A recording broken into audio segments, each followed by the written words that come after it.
Hello बच्चों, मैं आरती आप लोगों का अपने YouTube चैनल के माध्यम से आपका हार्दिक स्वागत व अभिनंदन करती हूँ।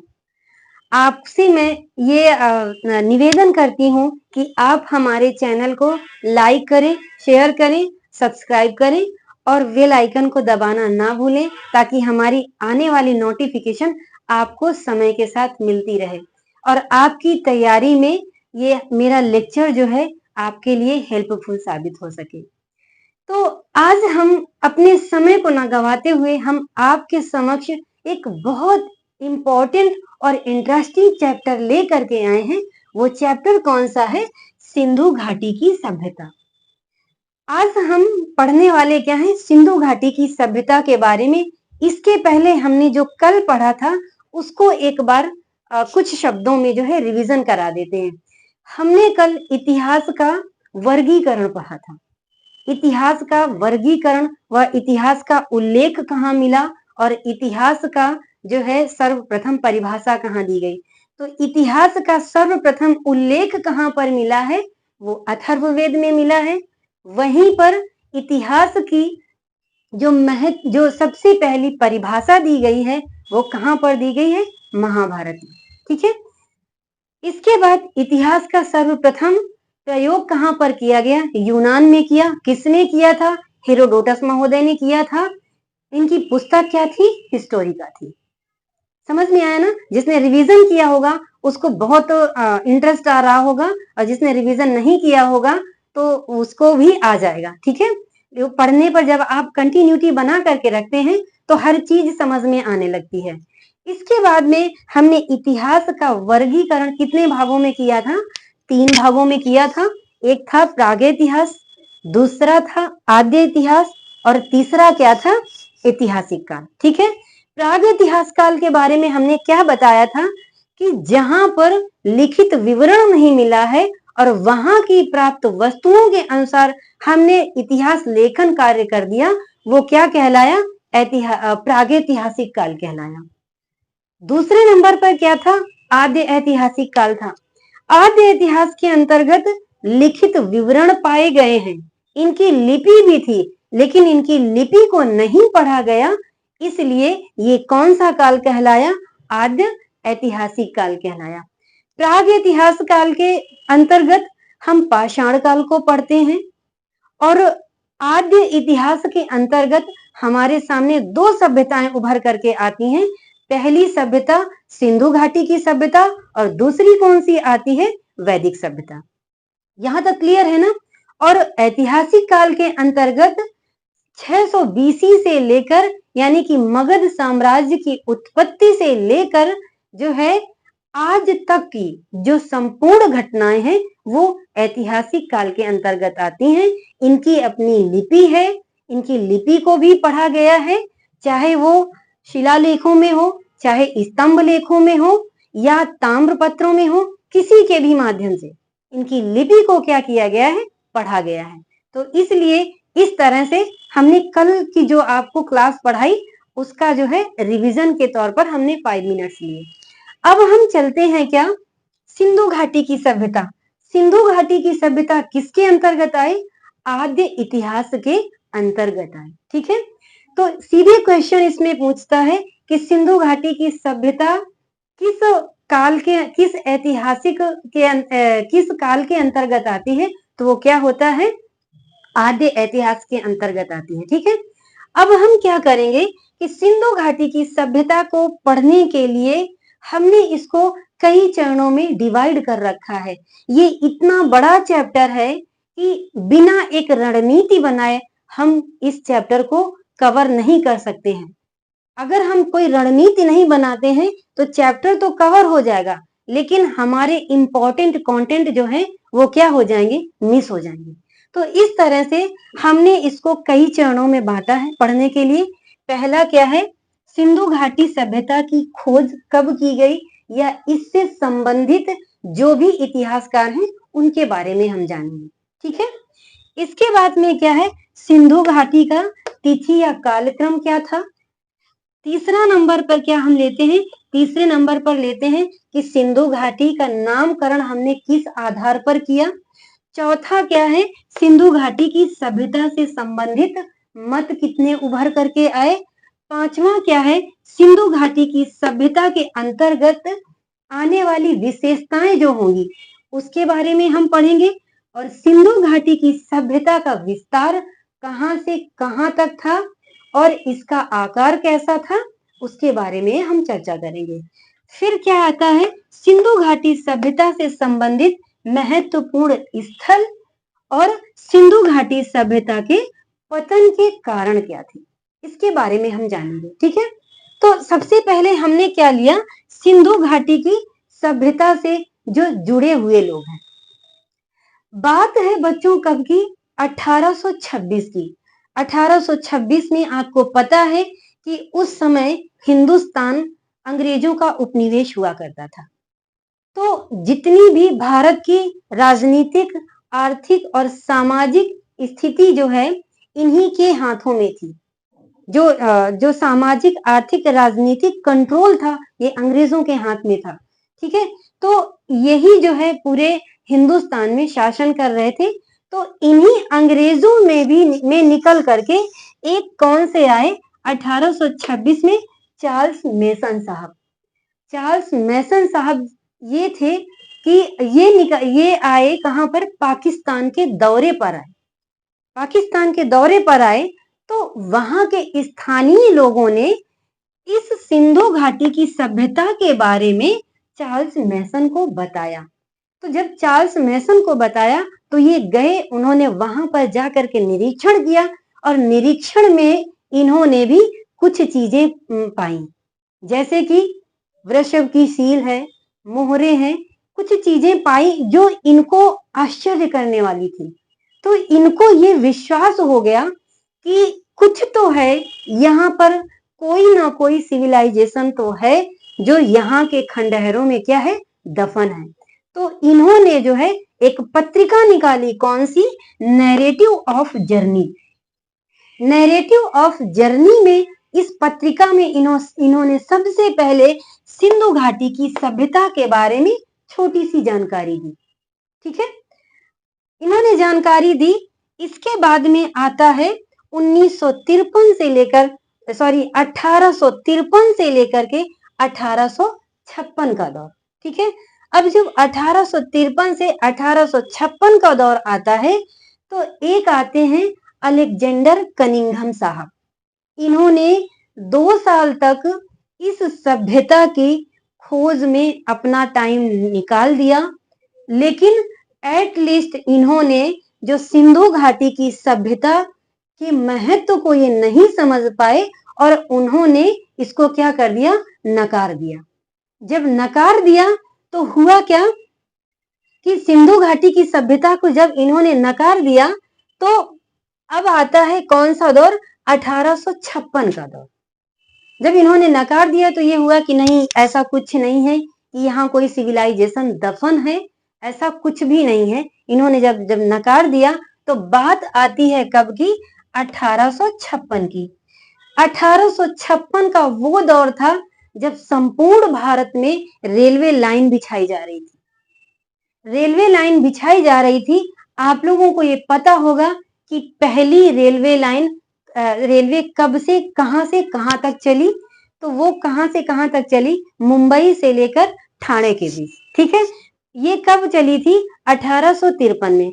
1853 में जब रेलवे लाइन चली तो रेलवे लाइन चलाने पर रेलवे के आवागमन से अंग्रेजों को के व्यापार में इनको बहुत बड़ा फायदा हुआ। इनको बहुत बड़ा फायदा क्या हुआ, क्योंकि ये व्यापार करते थे तो एक जगह से दूसरे जगह तक इनको कच्चा माल लाने और ले जाने में बहुत आसानी हुआ करती थी। तो इनके मन में आया कि क्यों ना हम पूरे भारत में जो है रेलवे का जाल बिछा दे और हम अपने व्यापार में जो है दिन पर दिन जो है ज्यादा से ज्यादा लाभ कमा सकें। तो यही दौर चल रहा था। 1856 आया का दौर आया।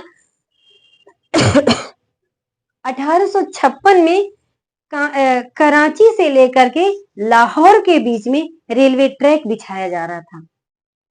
इस रेलवे ट्रैक को बिछाने में दो इंजीनियरों को नियुक्त किया गया। वो कौन से थे, उनको किस नाम से जाना जाता है? ब्रंटन बंधु के नाम से जाना जाता है। ये ब्रंटन बंधु दोनों भाई भाई थे। एक था कौन? एक था जेम्स बर्टन और दूसरा था कौन? William Burton.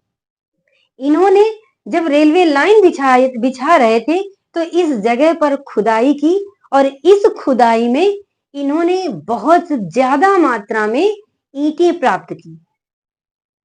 इन्होंने इतनी ज्यादा मात्रा में ईंटें प्राप्त की कि जो रेलवे लाइन बिछाई जा रही थी तो उस रेलवे लाइन का 60% पार्ट 60% पार्ट पर जो ईंटें लगी थी, तो जो यहाँ की खुदाई से ईंटें निकली थी, तो जो वो यहाँ की खुदाई की ईंटें जो प्राप्त हुई उस रेलवे लाइन के बिछाने के काम आई।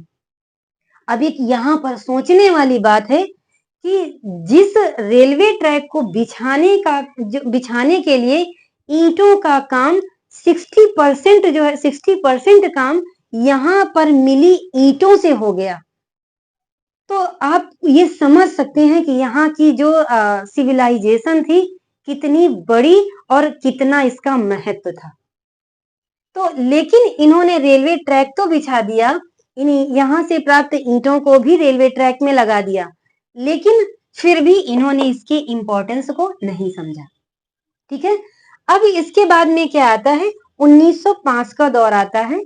1905 में लॉर्ड कर्जन भारत के गवर्नर जनरल थे उस समय।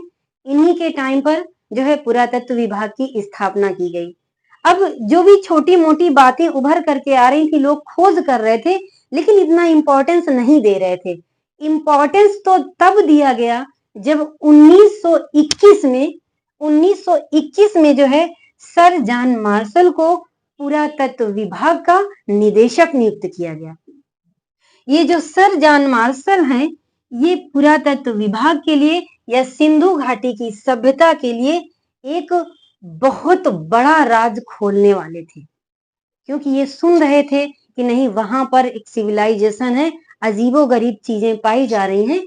तो इन्होंने इस ओर ध्यान अट्रैक्ट किया और दो भारतीयों की सहायता से सिंधु घाटी सभ्यता का उत्खनन कार्य प्रारंभ कर दिया। ठीक है, अब यहां रुकते हैं, थोड़ा सा ध्यान होकर के आपको सुनना होगा कि अगर ये क्वेश्चन आता है सिंधु घाटी की सभ्यता की खोज किसने किया है, तो हमारा आंसर क्या होगा? Sir John Marshall. ठीक है, वहीं पर अगर हड़प्पा सभ्यता की बात आती है कि हड़प्पा सभ्यता की खोज किसने किया है, तो नाम क्या आएगा उभर करके? दयाराम साहनी। और मोहनजोदड़ो की खोज किसने किया था? राखल दास बनर्जी। ये दो ऐसे सदस्य थे, दयाराम साहनी और राखल दास बनर्जी, जिन्होंने मार्शल साहब की उत्खनन कार्य में, सिंधु घाटी के उत्खनन कार्य में अपना अहम रोल प्ले किया। अब सिंधु घाटी की सभ्यता, ये वही कहानी है कि सिंधु घाटी जैसे जो जो साइटें मिली, यहाँ पर ध्यान देने वाली चीजें हैं, यहाँ बहुत कंफ्यूजन क्रिएट होता है। जो जो साइटें मिली, सबसे पहली जो खुदाई हुई सिंधु घाटी सभ्यता के अंतर्गत, तो वो हड़प्पा सभ्यता थी, जिसकी खुदाई किसने किया था? दयाराम साहनी ने किया था। तो ये जो जैसे हड़प्पा सभ्यता है, मोहनजोदड़ो है, धौलावीरा है, कालीबंगा है, बनवाली है, ये साइटें हैं जो खुदाई की गई हैं जिनकी, और ये सारी साइटें किसके अंतर्गत आती हैं? सिंधु घाटी सभ्यता के अंतर्गत आती हैं। क्लियर हो गया ना यहाँ पर? क्योंकि यहाँ पर बहुत कंफ्यूजन क्रिएट होता है, सिंधु घाटी सभ्यता क्या है, हड़प्पा सभ्यता क्या है। टीचर्स बताते हैं कि चाहे सिंधु घाटी सभ्यता को या हड़प्पा सभ्यता को, बात तो एक ही है, लेकिन जब हम अलग अलग साइटों के बारे में पढ़ते हैं तब हमारे बीच में क्या कंफ्यूजन क्रिएट होता है। ठीक है, तो ये साइटें हैं जो कि सिंधु घाटी सभ्यता के अंतर्गत आती हैं। ठीक है, तो इन्होंने क्या किया कि दो इतिहास पुरातत्वविदों को लिया। एक थे कौन? दयाराम साहनी और राखल दास बनर्जी। इन्होंने व्यापक मात्रा में जो है क्या किया, जो सिंधु घाटी सभ्यता के स्थल थे उनकी खुदाई किया गया। तो मेन रूप से दयाराम साहनी हड़प्पा सभ्यता की खोज के लिए माने जाते हैं और राखाल दास बनर्जी ने मोहनजोदड़ो की खोज की। ठीक है, यहां तक क्लियर हो गया ना। अब इसके बाद में आता है क्या, ये हमारा रहा क्या, जो है खोज से संबंधित जो जुड़े हुए महत्वपूर्ण लोग थे। पहले कौन थे, पहले थे चार्ल्स मेसन, जिन्होंने नैरेटिव ऑफ जर्नी के माध्यम से इस सभ्यता के बारे में थोड़ी बड़ी जानकारी दी। फिर अलेक्जेंडर कनिंघम थे, जिन्होंने सिंधु घाटी की सभ्यता के बारे में 2 वर्ष तक जो है कार्य किया, लेकिन इन्होंने बाद में क्या किया, उसके बारे में नकार दिया कि नहीं ऐसा कुछ नहीं है। फिर आते हैं ब्रंटन बंधु। ब्रंटन बंधु ने क्या किया, उत्खनन में ईंटें निकाली, उनका काम बन गया। और इसके बाद में क्या है कि जब काम बन गया तो छोड़े बस चले गए। इसके बाद में क्या आता है, जो ब्रंटन बंधु के बाद में आते हैं करजन साहब, जिनके समय पर पुरातत्व विभाग की स्थापना की गई। फिर सबसे अहम रोल प्ले करने वाले होते हैं सर जॉन मार्शल, जिनको 1921 में यहाँ का निदेशक नियुक्त किया गया, भारतीय पुरातत्व का निदेशक नियुक्त किया गया। इन्होंने 2 भारतीयों को लिया अपने साथ में और उत्खनन कार्य, व्यापक मात्रा में उत्खनन कार्य प्रारंभ कराया। वो 2 भारतीय कौन कौन से थे, एक थे दयाराम साहनी, जिन्होंने हड़प्पा सभ्यता की खोज की, और दूसरे कौन थे, दूसरे थे राखाल दास बनर्जी, जिन्होंने मोहनजोदड़ो की खोज की। अब बात आती है कि इसका सिंधु घाटी सभ्यता या हड़प्पा सभ्यता नाम क्यों पड़ा, वो आगे अभी आ रहा है, मैं उस राज को भी आपके सामने खोलने वाली हूँ। ठीक है, अब क्या आता है, तीसरा क्या आता है, तिथि क्रम या कालक्रम। तिथि क्रम या इसके काल क्रम में जितने भी इतिहासकार हैं, सभी इतिहासकारों ने कई अपने अपने तरीके से जो है कई सारे मत दिए हैं, लेकिन जो सर्व प्रमुख मत है, तो हम सबसे पहले कि इनका जो सिंधु घाटी का काल था या जो टाइम ड्यूरेशन था, वो टाइम ड्यूरेशन किसने दिया, इन्होंने दिया जॉन मार्शल साहब ने, जो कि पुरातत्व विभाग के निदेशक नियुक्त किए गए थे सन 1921 में। ये पुरातत्व विभाग के निदेशक तो नियुक्त किए गए, इन्होंने अपना मत भी दिया लोगों को, और दूसरी चीज इनके मत को जितने भी पुरातत्ववेत्ता थे उनको मानना भी पड़ा। और मानेंगे क्यों नहीं भाई, क्योंकि वो निदेशक साहब हैं, तो इसलिए उनकी हाँ हुजूरी तो करनी ही पड़ेगी। लगभग इतिहासकारों ने इनके मत को माना। लेकिन एक विधि आती है कार्बन डेटिंग विधि। अब आप लोग सोच रहे होंगे कि कार्बन डेटिंग विधि ये क्या है। कार्बन डेटिंग विधि इतिहास के लिए बहुत इंपॉर्टेंट रोल प्ले करती है। ये एक ऐसी विधि है जिसमें कि कोई वस्तु या कोई जीवाश्म कितने वर्ष पुराना है इसके बारे में अध्ययन करते हैं। किसके द्वारा, कार्बन डेटिंग पद्धति के द्वारा। उसको C-कार्बन भी बोलते हैं, C14 भी बोलते हैं, कार्बन डेटिंग विधि को C14 भी बोलते हैं। तो हमारे जो जॉन मार्शल साहब थे, इन्होंने टाइम ड्यूरेशन क्या माना इसका, सिंधु घाटी सभ्यता का, वो माना 3250 से लेकर 2750 के बीच के काल को इन्होंने माना कि इस समय सिंधु घाटी की सभ्यता जो है फल फूल रही थी।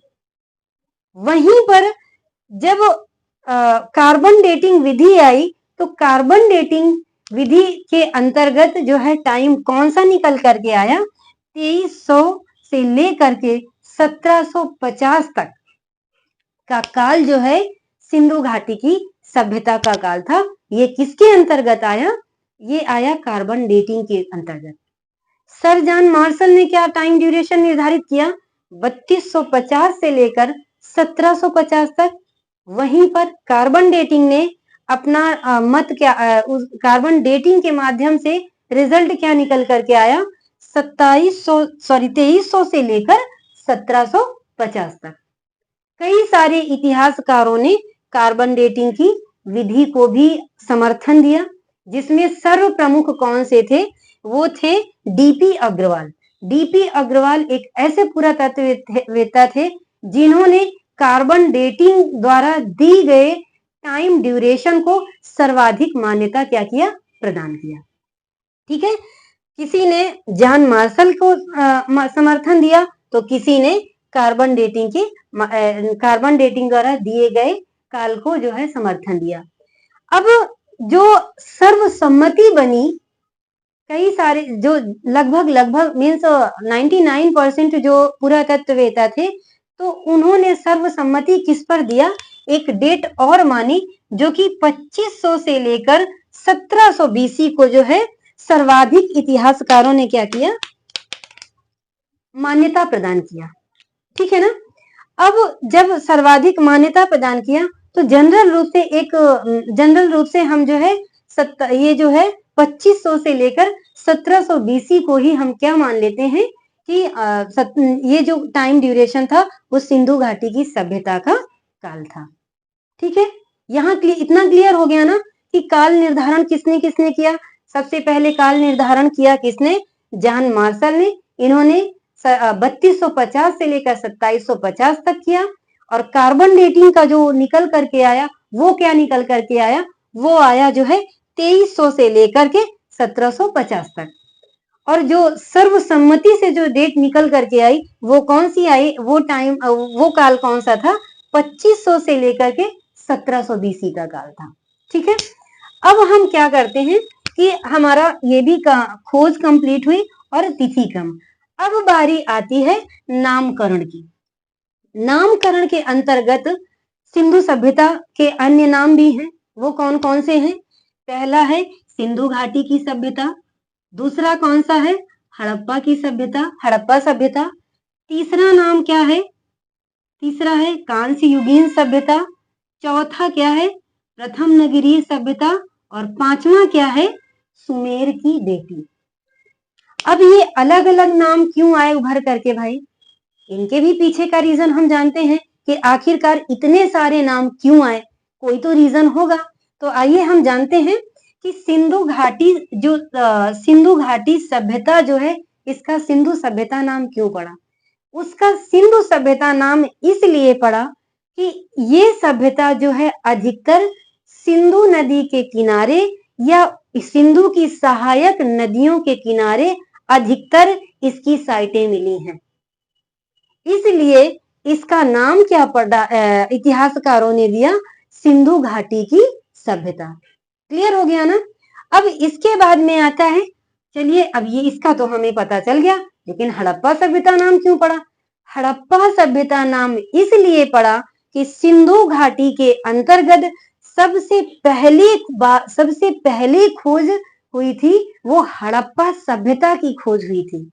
तो सबसे पहली खोज करने के कारण सिंधु घाटी की सभ्यता का नाम जो है क्या दे दिया गया, हड़प्पा सभ्यता।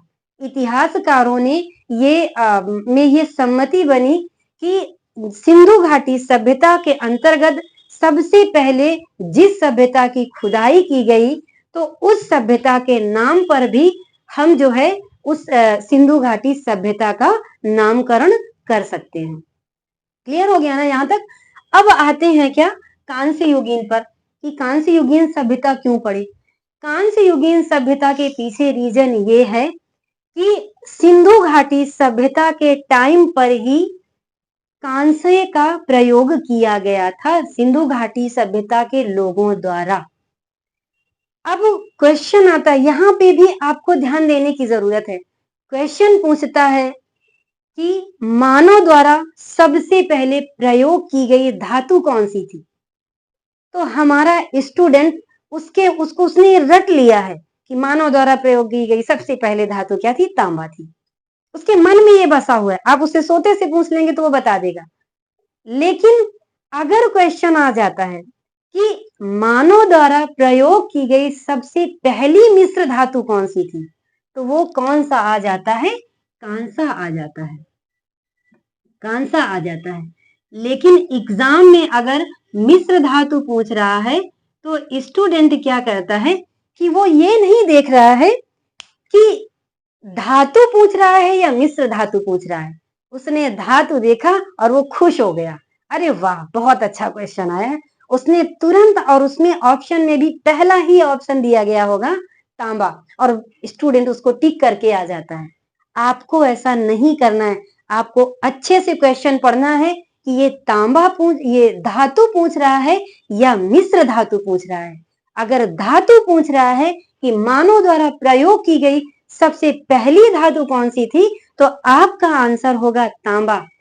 अगर पूछा जा रहा है कि मानव द्वारा प्रयोग की गई पहली मिश्र धातु कौन सी थी, तो आपका आंसर क्या होना चाहिए? कांसा। आपको पता है कि कांसा जो है 2 धातुओं से मिलकर बना है, टिन और प्लस तांबा। इन दोनों धातुओं को मिला करके क्या बनाया गया है? कांसा बनाया गया है। तो इस टाइम के लोगों ने सबसे पहले 2 धातुओं को मिला करके कांसा धातु बनाया, इसलिए इस सभ्यता का नाम कांस्य युगीन सभ्यता पड़ा। समझ में आया ना? क्लियर हो गया ना यहां तक? अब आता है क्या? प्रथम नगरीय सभ्यता। प्रथम नगरीय सभ्यता क्यों नाम दिया गया? उसके पीछे रीजन ये है कि हमारी आज की जो नगरीय सभ्यता है, जैसे हमारे यहाँ की प्रेजेंट में जो बड़े बड़े महानगर हैं, इलाहाबाद है, कानपुर है, लखनऊ है, जो मीन्स कहने का मतलब महानगरों की जो व्यवस्थाएं हैं, चौड़ी सड़कें, सुव्यवस्थित नालियां, बहुत बड़े बड़े भवन, तो जो आज की सभ्यता है, सोचने वाली बात है कि आज के 5000 वर्ष पूर्व ये जो है सारी टेक्निक हमारे सिंधु घाटी के लोग प्रयोग कर चुके हैं, कि जो आज के टाइम पर महानगरों की जो विशेषताएं पाई जाती हैं, वो सिंधु घाटी सभ्यता में विशेषताएं पाई जाती थी। तो इसके जो है प्रथम नगरीय सभ्यता नाम पड़ने का कारण क्या है? यहाँ के भवन बहुत अच्छे से पक्के बने होते थे, चौड़ी सड़कें होती थी और नालियों की उत्तम व्यवस्था होती थी। इन सारी चीजों को देखते हुए हम ये मानते हैं कि इसको प्रथम नगरीय सभ्यता का भी नाम देते हैं। क्लियर हो गया ना?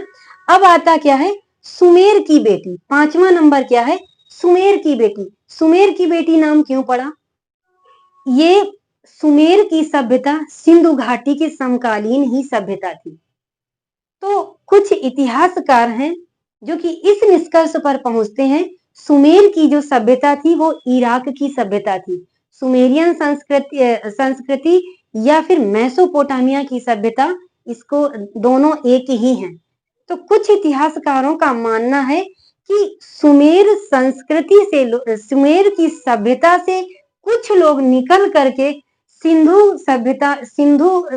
के किनारे पहुंचे और वहां पर जो है ये जो सुमेर की संस्कृति थी वो सिंधु घाटी की सभ्यता में जा करके डेवलप किया और वहां सुमेर की सभ्यता में और सिंधु की सभ्यता में समानता स्थापित की गई, क्योंकि जैसे भवन सुमेर की सभ्यता में पाए जा रहे थे, उसी तरीके के भवन और नालियां और सड़कें सिंधु की भी सभ्यता में पाई जा रही थी।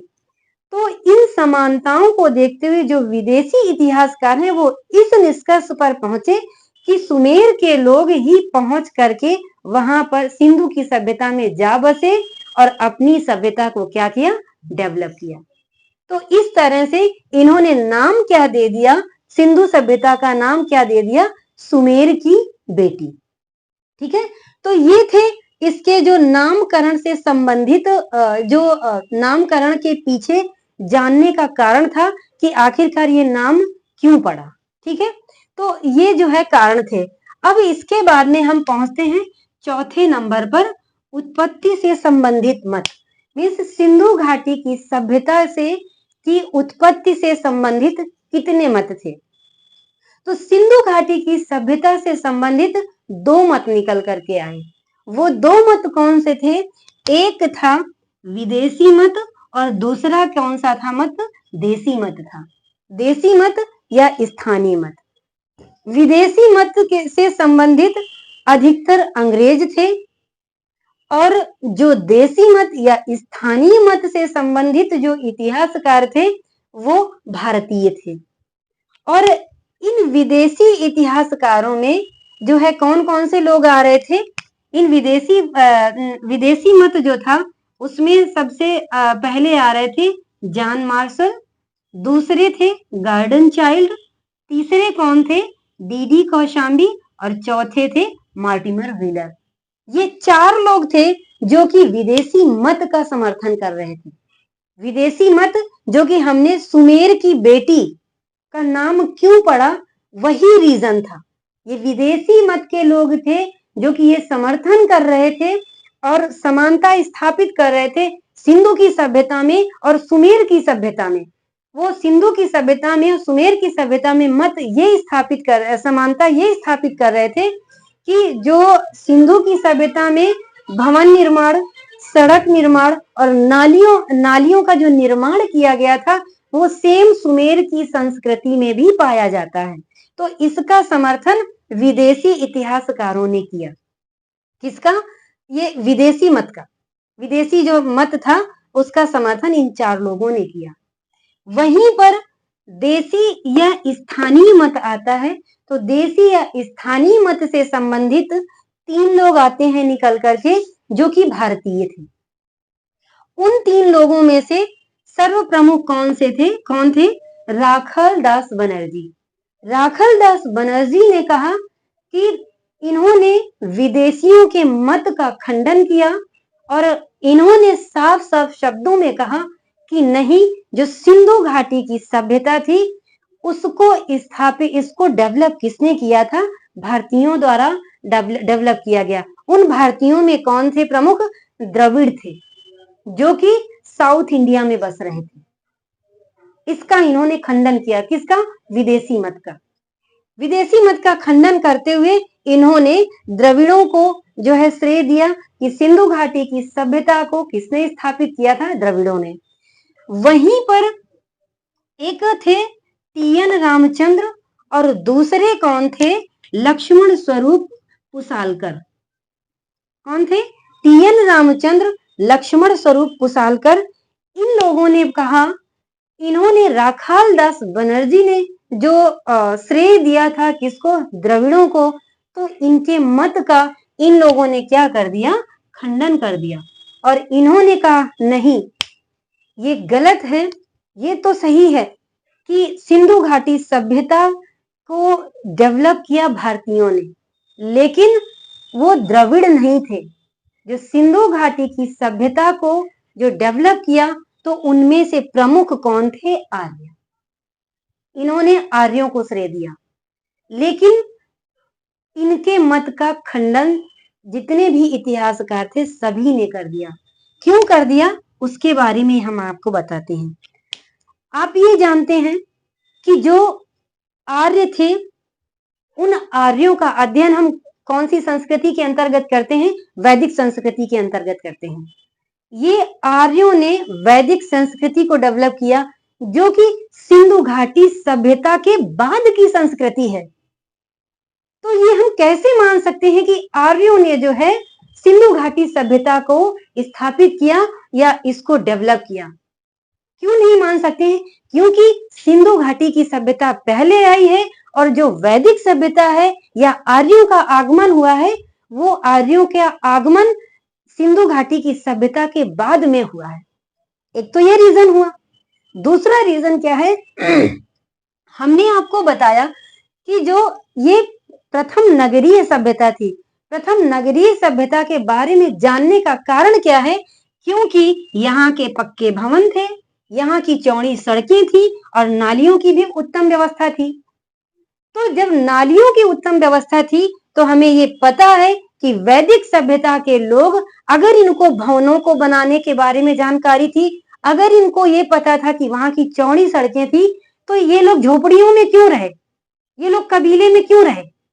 अगर आर्यों ने डेवलप किया होता तो वैदिक सभ्यता के लोग भी तो आकर के ना झोपड़ी में रहते, आके झोपड़ी में क्यों रहते? यहाँ भी इनको बहुत अच्छे से भवन बनाना चाहिए था, इनको नालियों को डेवलप करना चाहिए था। ये सारे मत हैं जो कि खंडन करते हैं। किसका? टी.एन. रामचंद्र का और लक्ष्मण स्वरूप पुसालकर का। तो जो भी है, इस तरह से इनके मत का भी खंडन कर दिया गया और जो विदेशी मत थे, जो इतिहासकार थे, उनको भी खंडन कर दिया गया और सर्व प्रमुख माना किसको गया है, राखाल दास बनर्जी को समर्थन दिया गया कि सिंधु घाटी सभ्यता का जो डेवलप किया था या स्थापित किया था वो द्रविड़ों द्वारा किया गया था और आर्यों ने नहीं किया था। तो ये थे हमारे क्या, किसके संबंध में, जो उत्पत्ति के संबंध में मत उभर करके आए। क्वेश्चन पूछता है कि तीन विदेशियों के नाम दे देगा और एक देसी मत से संबंधित इतिहासकार का नाम दे देगा और सीधे क्वेश्चन पूछेगा कि निम्न में से देसी इतिहासकार का नाम बताइए। तो अगर आपने इनको लर्न किया हुआ है तो आप तुरंत छांट लेंगे। अगर तीन इनको दिया, आपने लर्न किया है, तो आप देख लेंगे कि ये विदेशी हैं, विदेशियों का नाम कट करके या और देसी को जो है आप समर्थन कर देंगे, या फिर तीन देसी इनको दे दिया नाम और एक विदेशी मत से संबंधित इतिहासकार का नाम दे दिया और नाम देने के बाद में आपसे बोलता है कि सही उत्तर छांटिए, निम्न में से कौन विदेशी है और कौन देसी है। ये कथन और कारण में भी क्वेश्चन आ सकता है। तो इस तरह से इनकी उत्पत्ति से संबंधित मत थे, ठीक है, जिसका देसी मत ने खंडन किया और सर्वाधिक मान्यता किसको दिया गया, द्रविड़ों को दिया गया। तो आज हम यहीं तक रखते हैं और कल हम क्या पढ़ेंगे, जो बचे हुए पार्ट हैं कि हड़प्पा सभ्यता की विशेषता क्या थी, इसका विस्तार क्या था, हड़प्पा सभ्यता से संबंधित प्रमुख स्थल कौन कौन से थे और इनका पतन कैसे हुआ, इसके बारे में जानेंगे। ठीक है, तो जितना भी मैंने पढ़ाया है, आप अगर रिवीजन करेंगे, आप हमारे साथ चलेंगे, तो मैं इस चीज का दावा करती हूं कि कोई भी क्वेश्चन बाहर नहीं जाने वाला है। सिर्फ और सिर्फ आपको हमारे साथ, मैं मेहनत कर रही हूं, आपको हमारे साथ भी मेहनत करना होगा और फिर देखिए आपका रिजल्ट पॉजिटिव आता है या नहीं। आप इतना करके देखिए कि जितना ज्यादा नहीं पढ़िए, लेकिन मैंने जितना पढ़ाया उसको आप रिवीजन करके आइए और फिर देखिए आपको पढ़ने में भी मजा आएगा और हमें पढ़ाने में भी मजा आएगा। ठीक है, तो बच्चों आज के लिए इतना ही और नेक्स्ट डे हम जो बचे हुए ये जो टॉपिक है उसके बारे में हम नेक्स्ट डे आप लोगों के सामने चर्चा करेंगे। तो एक बार फिर हम अपने चैनल के माध्यम से ये कहना चाह रहे हैं कि हमारे चैनल को लाइक करें, शेयर करें, सब्सक्राइब करें, ताकि अन्य लोगों तक हमारी वीडियो पहुंच सके और जो पेमेंट नहीं कर सकते हैं उन बच्चों के लिए अगर हमारी ये वीडियो हेल्पफुल होगी तो हम अपनी मेहनत को साकार मान लेंगे और सफल मान लेंगे। ठीक है, तो फिर आज के लिए इतना ही रखते हैं, मिलते हैं कल नेक्स्ट वीडियो के साथ। तब तक के लिए नमस्कार।